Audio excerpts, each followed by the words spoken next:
Abrimos, señoras y señores, la mesa de En Perspectiva en este jueves 14 de marzo del año 2019. Aquí estamos con Fernando Escriña. Buen día. Buen día, ¿cómo están? Esteban Valenti, ¿cómo te va? Bien, buen día. Pasaste por tu cumpleaños hace poco, ¿no? Ayer, no, anteayer, sí. Bueno, feliz cumpleaños. Feliz Cumplí cumpleaños. 71 años y Peñarol me mandó una camiseta que decía Esteban 71. Opa. Así que, bueno. Y además ganó. Es que recuerda a los mejores Ganó. jugadores. Sí, pero no habrán sido Heber y Penadelo, ¿no? En Eso el iba a decir, 71. ¿será tu homenaje los carteles de la Rambla? Capaz que... Ha sido los mejores Valenti jugadores. ensuciando la ciudad con su número de cumpleaños. No, yo no pego carteles, no, ya pegué demasiado. Bueno, sigo con los saludos. Gonzalo Baroni, buen día. Buenos días. Y Martín Couto. Muy buenos días. Vamos a nuestro primer tema. Adivinen cuál es el mismo de ayer a esta hora.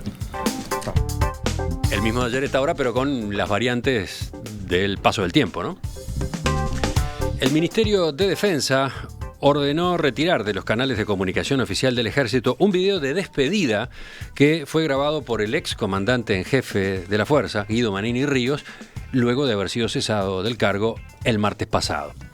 En ese video, Manini Ríos reiteró ahora públicamente los cuestionamientos hacia la justicia por el procesamiento de militares implicados en violaciones a los derechos humanos durante la dictadura, o sea, lo que había motivado su destitución.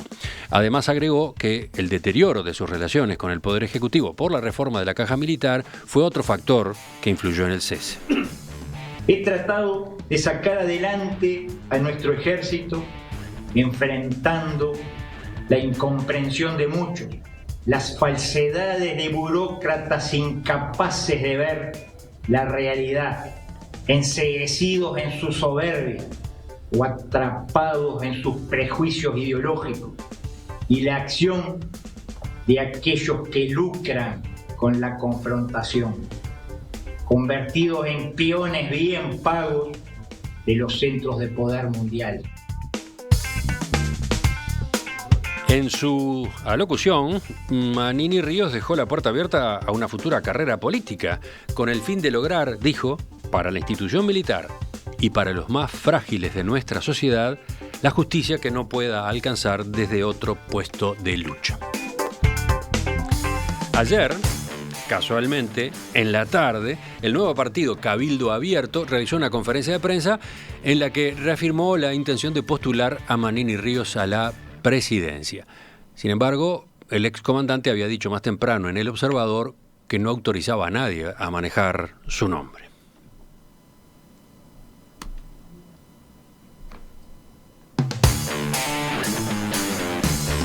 Recién conversamos, hace unos minutos nada más, conversamos con el escribano Domenech, que preside ese partido. Él decía que había estado tratando de comunicarse con Manini a lo largo del día sin éxito, que va a volver a intentarlo hoy, pero aclaraba que tiene contacto frecuente, ha trabajado como profesional para la familia Manini, o sea que agregaba, seguramente me atiende el teléfono. Veamos, ¿cómo han ido ustedes analizando las últimas novedades? ¿Quién empieza? Dale, Esteban. Bueno, lo de ayer, lo bueno de esta campaña electoral, cada tanto aparece algo que rompe la monotonía bastante evidente de la campaña electoral. Ayer cayó un comandante en jefe, anteayer, y nació una estrella política, o alguien que quiere ser una estrella política. Con una característica, demuestra también quiénes son los propiciadores, ¿no? Voluntarios o no, de esta carrera política. A mí me alarmó el tipo de reacciones tan pobres que hubo del sistema político, realmente pobres. El discurso de Manini, no digo ya la acumulación de actitudes totalmente inconstitucionales e ilegales, por lo cual tendría que haber salido mucho antes. Baste pensar que por una reunión con Julio María Sanguinetti y Yamandú Fau, en el año 2006, Vázquez lo peló de un saque al comandante Carlos Díaz. ¿Ah? Así, ¡fum!, porque no habían informado. Este señor varias veces violó la Constitución. En una de ellas lo suspendieron, lo arrestaron por 30 días y cumplió el arresto en Europa, una parte del arresto. Y por lo tanto, hay que pensar que el discurso... No, en Europa no, estaba en México, ¿no? No, en Europa. Estaba en Europa. Bueno, si era en México no cambia, en el exterior. Yo no conozco arrestos a rigor en el exterior. Conozco en algún balneario. Pero ¿qué pasa? el discurso es un discurso del 72, de todo punto de vista. Así es un discurso, no le voy a agregar nada más que eso. Por el tipo de... con algún matiz que después en la segunda vuelta voy a plantear en cuanto a eso de los centros internacionales. Un discurso de esa época y con otras características que además voy a señalar. ¿Por qué se mantuvo tanto un hombre con esas características? Porque la culpa la tiene el chancho, que grabó un mensaje que estaba pronto, programado milimétricamente en la sede, porque todo el mundo describe lo que había atrás, vos lo haces bien, es la sede del Comando General del Ejército. Están todas las fotos de los otros excomandantes. Hay por tres, lo tanto, están los tres Y una pabellones Artigas muy patrios, particular. y un retrato de particular. Artigas, ¿no? Es decir, es la sede del Comando General del Ejército. Sí. Yo nunca fui, pero he visto fotos. Me Sí. puse a buscar y es eso. Así que estaba todo pronto. Es una destitución programada por Manini, no por el gobierno. ¿Y por qué se mantuvo? Se mantuvo por un factor que es el ministro de Defensa durante mucho tiempo fue un cómplice, o por decirlo más suavemente, un activista, digamos, entusiasta de los tenientes de Artigas, Fernández Huidobro. Con una característica, hay una gran injusticia. Toda la culpa se la lleva Fernández Huidobro, toda la culpa se la lleva, y no es cierto. Fernández Huidobro actúa con una línea política en todo, desde la fundación de la KPL hasta cada uno de los detalles, que es el MLN, que el núcleo, ¿no? Ya no existe como tal, el MLN como tal, porque tiene efectivamente una visión de esa relación con los militares, que la llevó adelante brillantemente Fernández Huidobro, porque lo tendrían que haber volado a él, que bloqueó todo el tema de los derechos humanos. Pero esas cosas clásicas que elegís un personaje, sobre ese personaje se golpea y se olvida todo lo demás. Por ejemplo, que el responsable de esto es el presidente de la República. El presidente de la República hace mucho tiempo que tendría que haber sacado a Manini para ser coherente con lo que fue su primer gobierno, pero también tendría que haber sacado al ministro de Defensa, a menos que el proyecto político con los militares fuera el que fue. Tendría que haber sacado ¿a qué ministro de Defensa? A Fernández Huidobro. Y este que está ahora está rodeado de los que estaban con Fernández Huidobro. sí, pero el actual. Pero es completamente distinta la relación de Menéndez con las Fuerzas Armadas yo no lo conozco de la tanto. relación que tuvo Fernández Huidobro con las Sí, Fuerzas sí. Armadas, ¿no? Y termino con un detalle. No hay registros en la historia ni de ese mensaje, ni que de un comandante en jefe haya hecho el mensaje, digamos, de despedida del ministro de Defensa. No existe. No hay. En la historia del Uruguay, me fui a buscar, bueno, no tendré toda, Google no registra todo, Wikipedia no registra todo, pero nunca un comandante jefe interviene en la despedida del ministro de Defensa como alguien de ellos. Y efectivamente. Ahora, estás hablando de lo que fue el discurso aquel de Manini en el funeral de Fernández Huidobro. Exactamente. Un discurso enormemente elogioso. Absolutamente. Y se lo había ganado. Ahora, esas cosas no son casualidades. No son... a mí no me gusta más esa política descriptiva de todo. Hay que analizar el fenómeno de fondo. La base ideológico-política de esa concepción la dio Mujica en diversas oportunidades. Y además de eso, la permitió y la sostuvo el actual presidente de la República, que cambió su posición en relación a cuando era Azucena Berruti. Hay que saber que el actual comandante jefe era asistente de Azucena Berruti, mientras que el que le sugirió a Fernández Huidobro el nombre de Manini como ministro de Defensa, como comandante jefe, era otro teniente Artigas. Logia a la cual hay que dedicarle alguna atención. Bueno, largo Esteban, que tenía bastante para decir y supongo que le queda más. Pero a ver, Fernando, vas tú ahora. Sí, yo estaba tratando de analizar con objetividad este tema, coincidiendo con Esteban en cuanto a que el tono de este discurso post-destitución o post-cese me pareció absolutamente fuera de lugar e innecesario para lo que es el prestigio que pueda tener el comandante jefe cesado. Me pareció un acto político realmente de un hombre que tengo la sensación que eligió el momento para provocar su cese y derivar después en todo lo que estamos asistiendo, incluso escuchamos hace un rato en la entrevista. Sí, esa es Pero una digo, especulación, ¿no? Como sí, los sí. plazos están corriendo y para inscribirse como Claro. candidato de un nuevo partido Ahora, no ¿cómo le queda puede mucho ser? tiempo, había que forzar las cosas Claro. ahora y terminar de complicar la relación con el Poder Ejecutivo para que se produjera el cese. Esa es una interpretación. Ahí está. Entonces, nosotros decimos, las Fuerzas Armadas tienen un corporativismo que es una muestra más este hecho del corporativismo que ha ganado el Uruguay, corporativismo militar, corporativismo en los docentes, corporativismo en los funcionarios públicos, etcétera, en los gremios, en el PCT, en los estudiantes, etcétera. Es decir, el Uruguay está plagado de corporativismos. Esta es un botón de esa muestra. ¿Por qué? A ver, ¿a qué te Por referís? lo siguiente, porque ¿Al video? ¿Al hecho de que el video haya sido posible? Al hecho de que el video haya sido posible y que se esté manejando un movimiento político a propósito de los intereses de defensa de las Fuerzas Armadas.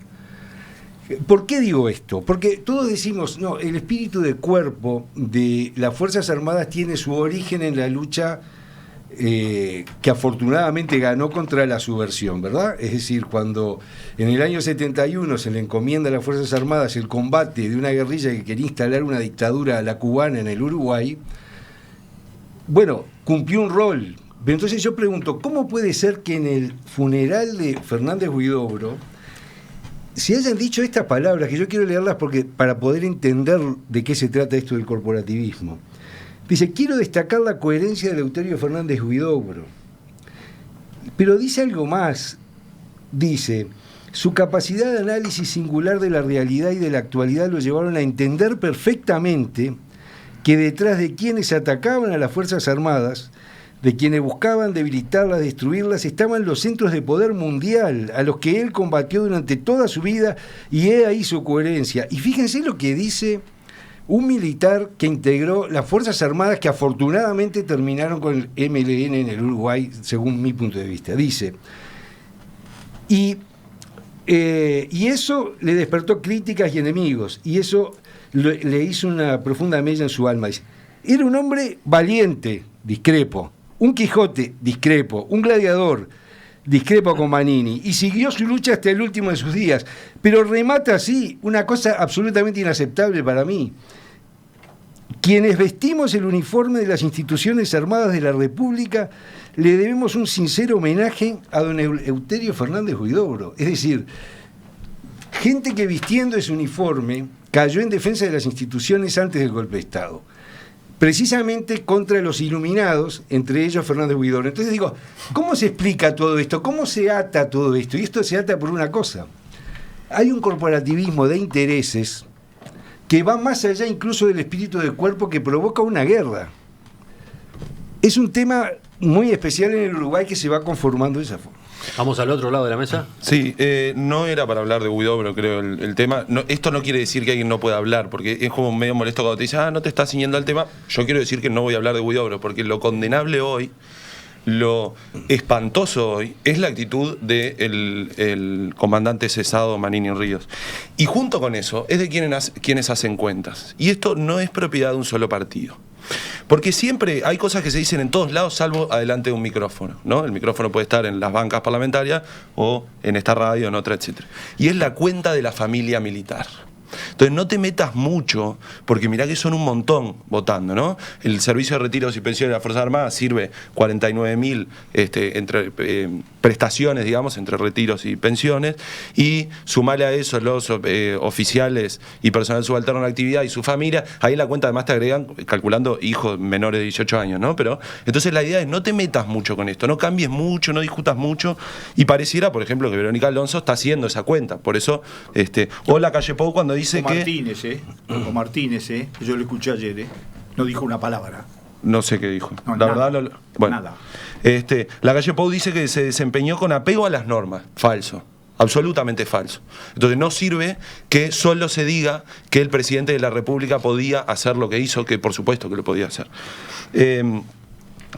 Manini quiere ser una estrella política, por ahora no lo es. Y en general nosotros la noticia vemos y parece que aparecen todo el tiempo fenómenos nuevos, increíbles. Y el Uruguay termina siendo bastante estable y la mayoría de las cosas terminan siendo un bluff, etc. A mí me parece grave que el ejército tenga un canal de YouTube. A mí me parece grave que en una democracia los mandos de las fuerzas hablen públicamente. La otra vez que discutimos ya sobre Manini en esta mesa, recomendé una columna de Mandresi que está en el portal En Perspectiva que se llama Me gusta cuando callas. Los mandos militares no tienen por qué hablar públicamente. Y uno lee determinados comentarios y dice, bueno, es la democracia. Pueden haber 15 corporativismos. Hay uno que es más grave que todo el resto. Y es cuando el corporativismo es de quienes tienen la autorización legal de gestionar la fuerza, las armas. Del otro lado de la mesa, Fernando, que había hablado de esos corporativismos, asiente, dice que sí, que este corporativismo todos son graves. Más grave. Este es particularmente... Claro, este es particularmente observable. Además, y con esto no estoy diciendo ninguna idea de izquierda revolucionaria. Estoy hablando de una básica de nuestras democracias actuales. Entonces creo que es grave lo que hace Manini Ríos. Yo no creo que tenga gran futuro, la verdad, no lo creo. Creo que hay que terminar con este mito de la familia militar. Y por último, hablando de corporativismo, creo que hay en las Fuerzas Armadas ganadores y perdedores. Entonces, cuando un oficial del ejército que se va a retirar con más del 100% de su sueldo habla de que defiende a la tropa que gana salario de 20.000 pesos, cuando además el gasto en defensa no permite aumentar lo que se pone en defensa y por tanto cualquiera diría, bueno, tenemos que recortar privilegios para compensar un poco y respetar los derechos laborales de los trabajadores. Entonces, no es cierto que los oficiales de las Fuerzas Armadas estén defendiendo al personal subalterno, porque si se mantiene el status quo, hay alguien que sigue perdiendo y es el personal subalterno. Entonces, lo mismo, y con esto termino, otro razonamiento que se dice en todos lados, salvo en los micrófonos, es el de las zanahorias, ¿no? Entonces, que se retiren. Cuando se retira el personal subalterno, se retiran con el 200% de su sueldo, el 150%. ¿Por qué? Porque es el premio por haber soportado ganar 2 mangos, no tener ningún tipo de derecho laboral, etcétera, etcétera. Bueno, esa perversión es con la que tenemos que terminar y no es cierto que las Fuerzas Armadas sean un todo y que los oficiales sean quienes defienden al personal subalterno. Gonzalo, Bueno, no. ¿te tocó el turno? No, yo estoy de acuerdo con Martín. ¿Estabas creo que- escuchando atentamente a tus colegas de la mesa? No, me gusta absorber mucho de información. Tipo, estoy como esponja acá. Pero me gusta mucho que no se hable de Fernández Huidobro, por más que al pasar, ya que lo nombraron, me gustaría hacer un comentario que comparto con Fernando, que es gran culpable de todas estas cosas. O sea, durante años hizo guiñadas, jugó para ellos, bueno, un montón de cosas. Entonces ahora, sostenido por más de una presidencia, entonces ahora a veces cuesta un poco ver los resultados. Igual, El semanario Búsqueda hoy, en una crónica que tiene, agrega un dato que yo no lo tenía tan presente. Recuerden que esta crisis, el cese de Manini, porque así lo llama la resolución de presidencia, cese en el cargo de comandante jefe, se produce por ese escrito en el que Manini opina sobre las actuaciones de la justicia en casos de violaciones de los derechos humanos Su destitución. a raíz de 2 fallos de tribunales de honor, ¿no? Todo esto viene por 2 fallos de tribunales de honor, que justamente se referían a ese tipo de militares involucrados en esos casos. ¿Cuál es el dato que aporta Búsqueda? Dice que mientras José Mujica fue presidente y Defensa estuvo a cargo de Eleuterio Fernández Huidobro, las relaciones con los militares tuvieron el carácter de cierta camaradería entre excombatientes y no se instaló ningún tribunal de honor que juzgara en forma paralela a la justicia ordinaria la actuación de los procesados como indican las normas. O sea, no solamente estuvo esa afinidad, en fin, de la que hablaba Esteban, sino que además, mientras Fernández Huidobro fue ministro, no se instaló ninguno de estos tribunales de honor que según las normas debieron haberse instalado para juzgar a los procesados por delitos de violaciones a los derechos humanos, etc. La muerte de Fernández Huidobro en agosto de 2016 y la llegada a la oficina de Jorge Menéndez representó un giro. Finalmente llegó la orden de instalar tribunales de honor. Estos que justamente acaban de fallar ahora, después de apelación, etcétera, en febrero, se instalaron en septiembre 2016. entonces, siguiendo con eso, yo creo que Viene con una culpabilidad anterior, viene, o sea, con viento en la camiseta por un ministro anterior que estaba muy a favor de este tipo de actitudes y que ahora también te das cuenta de cómo está actuando Menéndez en el sentido de que antes el que salía a hablar era Fernández Huidobro y ahora el que sale a hablar es Tabaré Vázquez, directamente, que agarra y le dice, lo ceso y punto. Entonces, también habla del relacionamiento que se está teniendo. Igual, yo lo que quería entrar es al juego político, todos juegan acá. Y yo creo que el que primero jugó justamente fue Tabaré Vázquez, que agarró y esa carta que se envió, ese informe que se envió, esa queja que se envió, fue enviada en febrero y estamos recién a 13, 14 de marzo y recién ahora tenemos una resolución. Cuando eso, si realmente era tan grave, era en una semana, era expeditivo. Entonces, ¿qué estaba midiendo? Y yo creo que se estaban midiendo los tiempos políticos para ver si este personaje, este protagonista político, ¿puede estar habilitado a ser candidato o no? Para mí, claramente se midieron los tiempos políticos. ¿Nos sirve? ¿En qué momento nos sirve? Este señor va a salir a la cancha. Ya se sabía, me parece que no estoy diciendo nada novedoso, iba a salir a la cancha de alguna manera, más allá que el día que está evaluando y demás. Entonces, yo creo que Tabaré Vázquez acá lo que hizo fue medir los tiempos políticos, porque a mí entenderlo tendría que haber cesado muchísimo antes lo tendría que haber cesado, porque cuando hizo ya sus discursos en algunos actos, cuando en aquel momento se lo sancionó y también ya hubo como que un revuelo y una molestia, en ese momento, en vez de haberlo sancionado, lo tendría que haber cesado, pero eso, ahora estamos viendo qué es lo que está pasando, pero eso fue pura medición política, a ver en qué momento habilitamos a este personaje a ser candidato o no. Y yo creo, y acá podemos llegar a discrepar, de que en este momento era cuando más le servía a Tabaré Vázquez y cuando menos le servía al país. Ajá, más le servía a Tabaré Vázquez. Yo creo que era el momento que más le servía a Tabaré Vázquez. ¿Por qué? Porque le está tirando el fardo a la oposición diciendo, muchachos, este va a ir seguro con la oposición, a ver quién lo agarra, y terminamos armando el derecha-izquierda, los milicos, la derecha, la oposición los lo desactiva en un minuto, los empresarios y todo lo eso. puede De este desactivar lado, en un minuto la oposición. hay un partido nuevo que se llama Cabildo Abierto. Entonces, todo esto lo tirás para este lado y de este lado queda la izquierda, los que están con la gente con menos poder y Entonces, generamos un poco de grieta. O agarramos y esperamos, lo cesamos un poco después y no lo habilitamos como candidato. Pero no, era preferible tirárselo a la oposición. Que lo recibe diciendo que actuó con apego a las normas y lealtad institucional, SIC.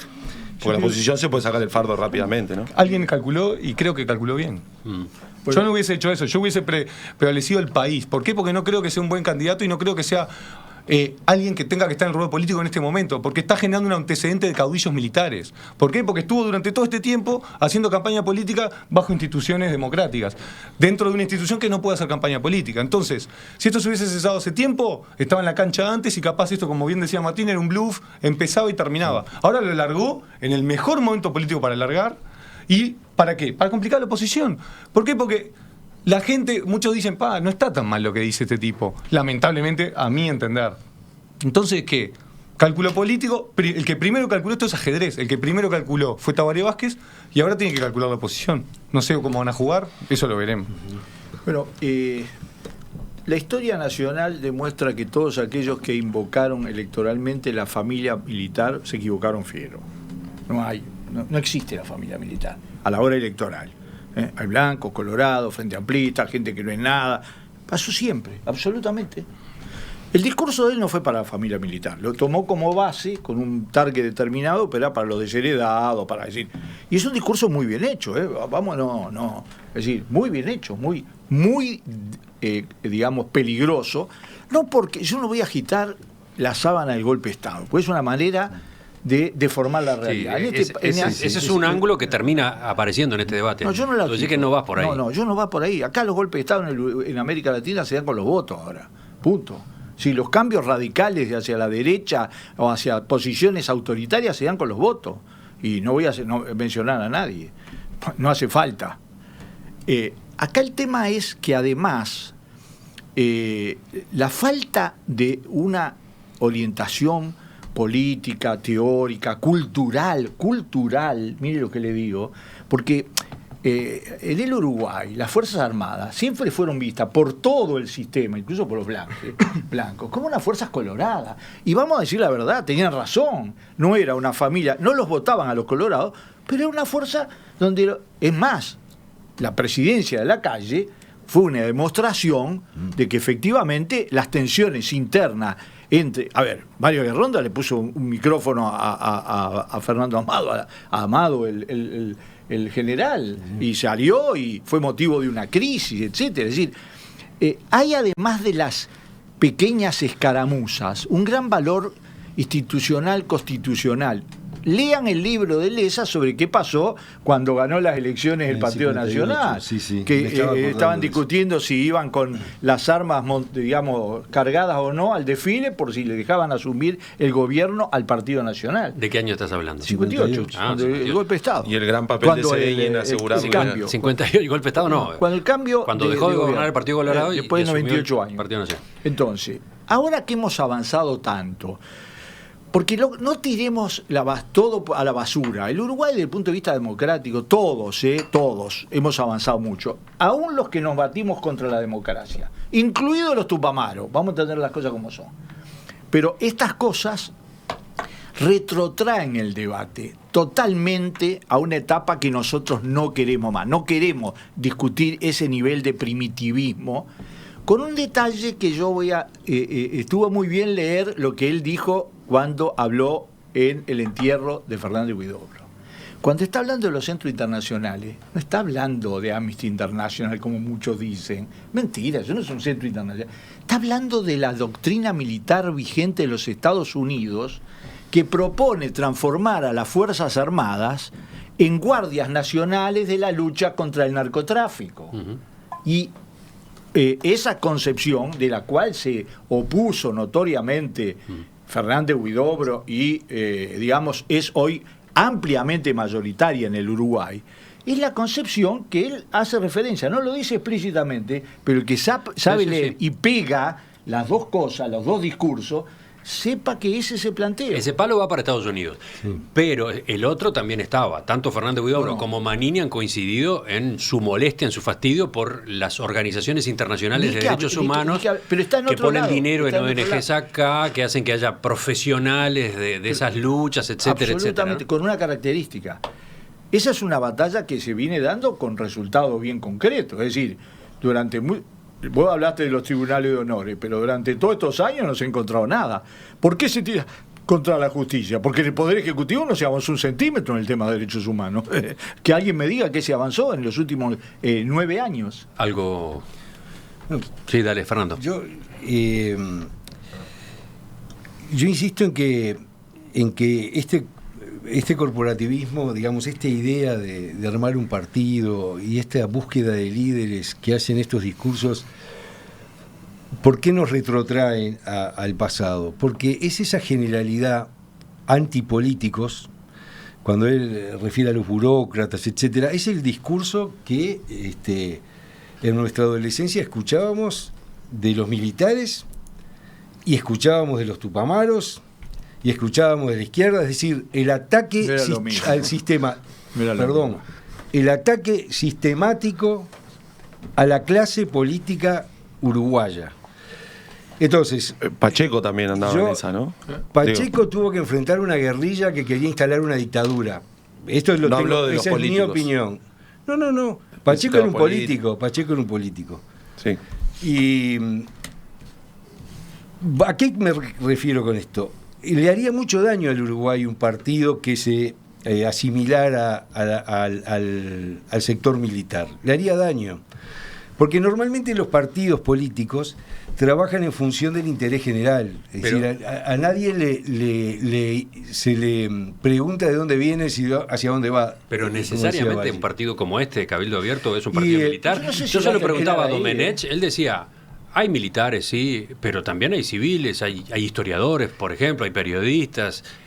Y la historia uruguaya muestra movimientos políticos que han tenido al frente a militares y no han sido partidos militares. No, pero normalmente son movimientos que surgen de partidos políticos. Por ejemplo, podemos hablar del general Valdomir, de Sereñi, que fue Colorado. O agarrando en el Partido Nacional. Lideraba un sector del Partido Nacional, pero no era un sector militar. No era un partido militar o un movimiento militar. Cuando se desgaja un partido, que lo estamos viendo en España, ¿no? Vox, criticando al PP, que es muy blando, entonces se ponen a la extrema derecha, Podemos criticando al Partido Socialista. Entonces, pasa en Alemania, pasa en Inglaterra, hay pasa una siempre que de los militares. Hay una no, los militares, pero siempre cortan para la derecha. Desde la ultraderecha. O para la izquierda. Entonces, yo lo que digo es esto. El Uruguay trató de hacer un cambio en paz, con todos sus defectos, con todas sus dificultades. Logramos dar vuelta a la página.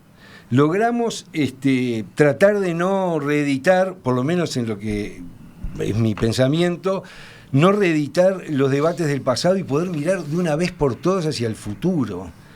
Y el futuro se hace con política, porque esa crítica que en la sociedad existe contra los políticos y de los que muchos empiezan a hacer eco, digo, cuidado, porque si no son los políticos, ¿quiénes son? ¿Estos discursos? Yo quiero separar, porque en realidad uno, por ejemplo, empieza a discutir es gracioso cuando dicen que la tara ideológica, ¿no? Entonces, uno, si le saca los títulos y le muestra un contador los números de la caja militar y del BPS, sin decirle qué es, en realidad el problema ideológico es en quien no quiere mirar eso. Pero enseguida empieza, no, porque usted es revanchista. Entonces yo quiero separar, porque no comparto casi nada de lo que dijo Fernando sobre que logramos un cambio en paz, dar vuelta a la página, etcétera. Desde el momento en que hay gente que se muere sin saber qué pasó con sus familiares, a mí me parece que eso no es pacificación y eso no es además una cosa que en un nosotros que involucre a todos los uruguayos y uruguayas. Pero esto es otra cosa, porque esa es la apuesta de estos discursos de Manini Ríos. Mezclarnos y decir que quienes, por ejemplo, decimos que las Fuerzas Armadas no pueden tener una participación activa en el debate público, que las Fuerzas Armadas hay que achicarlas, que las Fuerzas Armadas tienen que tener cambios profundos, que las Fuerzas Armadas no pueden tener tribunales de honor que fallen lo que fallaron, porque la verdad es una doctrina que evidencia que en algunos lugares por lo menos no han avanzado nada y aprendido nada de lo que pasó. Eso no quiere decir, y no se lo acepto a nadie, que se nos endilgue revanchismo. Son dos cosas distintas. Y quienes intentan mezclar, porque aparece esto del revanchismo, los burócratas, los políticos, y después aparece otra cosa también en el partido que son los valores. Ahí cierra el combo, digamos, ¿no? Porque los movimientos, así como los movimientos de derecha tienen una pata muy fuerte en la moral y en lo moral, también están demostrando estas nuevas apariciones. Ahora, bueno, que hay sectores revanchistas, los hay. No serás en todos tú, lados. pero En todos lados. Ellos hay definen su sectores modelo. revanchistas contra las Fuerzas Armadas, pero hay una lista Claro, pero enorme también hay y de sectores actitudes. golpistas y yo no le puedo adjudicar ni a la está bien. oposición, ni incluso a Pero hay Manini Ríos. poco. No, acá no hay riesgo. Ellos definen sus institucional. principios como social artiguistas. Sí, pero Social por ejemplo, artiguista. cuando Pero mencionar a Artigas, que es el único caudillo, el único libertador de América Latina, que construyó todo su liderazgo sobre la política, en comparación con todos los de América Latina, todo, desde Bolívar para abajo, es un absurdo. Sacarse, una contradicción flagrante poner a Artigas detrás de un discurso de ese tipo. Si Artigas fue un hombre de la política. El único país fundado sobre la política en América Latina es el Uruguay. Entonces, Y se calentó y se fue. Mirá. Y se calentó y se fue. Exactamente. También me Pero fue interesa así. precisar esto. De la Lo misma digo como forma, golpe. de la misma forma que yo rechazo lo de Manini porque creo que quiere subir al carro de una oposición por un tema corporativo, también creo que esto no debe ameritar, y yo no me enrolo entre los revanchistas que ven a las Fuerzas Armadas todavía como algo a destruir. Porque ¿Pero existe quiénes eso en son? Uruguay. No, tú ¿Con sabes, quién están debatiendo? Bueno, pero en esta mesa no apareció ninguno. No, en esta mesa, por lo menos Y nadie en lo general, dijo. cuando dicen Pero que hay sectores que tienen una animosidad, yo diría, cultural contra las Fuerzas Armadas. Es una especie de alergia a las Fuerzas Armadas, y eso es un error. Las Fuerzas Armadas cumplieron un rol muy importante en el Uruguay cuando evitaron una guerrilla que nos iba a conducir a una dictadura a la cubana. Afortunadamente, en democracia se les combatió. Tenemos Puedes implantar una dictadura, No, y digo, después porque No, está bien. el corte es arbitrario en el 72. Recuerdo es cuando en mucho, febrero del 73 Vasconcellos alertó sobre esto, la izquierda salió a aplaudir a los militares. No, eso no fue así. Bueno, no fue así. Cantidad, cantidad. Sí, ¿ves? Pero además, este no era el debate. No. Y no fue. Salvo Quijano en marcha, en febrero del 73, todos aplaudían a los militares, a los Manini de la época, a los Manini de febrero del 73. Bueno, de los mensajes de los oyentes, que hay Manini de muchos, febrero del que 73. hay muchos, elijo por ejemplo este de Rosana, que dice, avísenle a Gonzalo Baroni que Menéndez, el ministro, no ha hablado porque está de licencia médica por un tratamiento. Bueno, gracias. Muy bien, pero ¿hace cuánto está de licencia médica? Porque hace bastante tiempo que es el ministro. Pero igual yo saqué boleto como en la fiambrería, quiero hablar ahora porque estoy esperando. Dale porque se termina el tiempo de este tema. Por eso no. Yo quisiera agregar que, lo primero, Cuando Manini se refiere al tema de la doctrina y hablamos un poco de Estados Unidos, eso me hacen un apunte por mensaje de texto y eso lo habíamos discutido en algún momento. En el 2010, cuando se aprueba la ley marco de defensa, ahí ya se empiezan a dar mayores potestades para la defensa dentro del territorio nacional, para la defensa dentro de las fronteras, para tener la presencia mayor de las Fuerzas Armadas, y fue votada por todos los partidos políticos en el Poder Legislativo y fue promulgado por el Poder Ejecutivo. Ya estamos hablando del 2010. Y eso, me parece que lo que se está refiriendo Manini Ríos es, en verdad, es contra la doctrina de afuera, pero también contra lo que estamos aplicando nosotros todo el sistema político. Yo creo que la exposición de Manini es una exposición más de todos estos outsiders, que ahora es muy insider, pero estos outsiders que dicen, no hay nadie que me represente, no hay nadie que represente a la familia militar. Estoy poniendo comillas.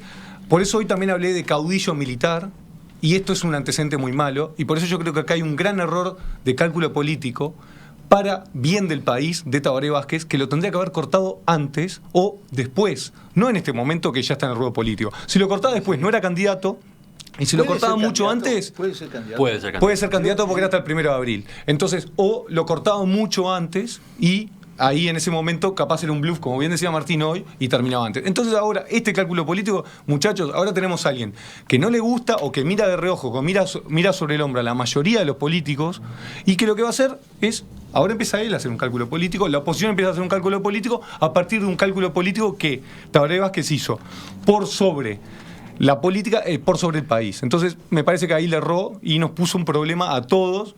¿Por qué? Porque genera el antecedente. Pero se lo puede sacar de arriba rápidamente. Que no digan que tuvo apego a las normas, que Verónica Alonso no hable de los políticos. O sea, la oposición se lo puede sacar de arriba rápidamente. No es tan fácil. ¿Sabes dónde va a pescar él? Porque cada uno tiene su pecera. Sí, ¿no? claro. Pero bueno, asumamos las los que no quieren votar a nadie. cercanas. Sí. Lo malo es calcular las peceras cuando antes hay que calcular la pecera nacional. Sin duda. Pero Sin lugar hay a duda. gente que está calculando y reaccionando porque va, a ver, Novik le crea un problema enorme, a los partidos tradicionales, a determinadas áreas de los partidos, no todas, pero le crea un problema enorme, no a la izquierda, no a las fuerzas progresistas. Bueno, más temprano cuando entrevistábamos al escribano Domenech, él decía que ellos aspiran justamente a captar simpatizantes y votantes de distintos partidos.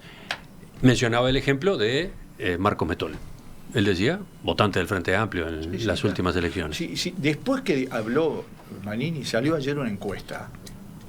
¿Sí? Que no sé si la vieron, la encuesta sobre los problemas del país y la imagen del gobierno, que es como calcado, es decir, está pensada la operación sobre esa encuesta, donde está muy bajo el nivel de aceptación, pero lo peor de esa encuesta es los problemas. ¿Ah? ¿En qué apoyan al gobierno, que es bajísimo, y en qué cosa dónde está el problema más grande? En el 49% de la seguridad. Él no necesita programa de seguridad, es militar. Y también cómo se construye. Yo quisiera pensar cómo se construye la política en general. Para la Rañaga es una patada en un ojo. Pero salvando la distancia, pues yo creo que también, y viene por ahí también la lectura de quiénes están a favor de los militares dentro de la Guardia Civil y demás. Pero también hay construcciones políticas de todo el tiempo. Sereñi era militar y en ese momento también había determinados privilegios y también fundó un partido político con distinto perfil. No quiero hacer pero nunca violó la Constitución como este comandante que violó sistemáticamente la Constitución. Esa es la diferencia entre militares constitucionalistas y pero es una señores, construcción política desde el ejército. Es una construcción política del ejército, que a mi entender es un error también. Bueno, estamos en las 10:04, nos extendimos mucho con este asunto, hacemos una pausa y buscamos algún otro.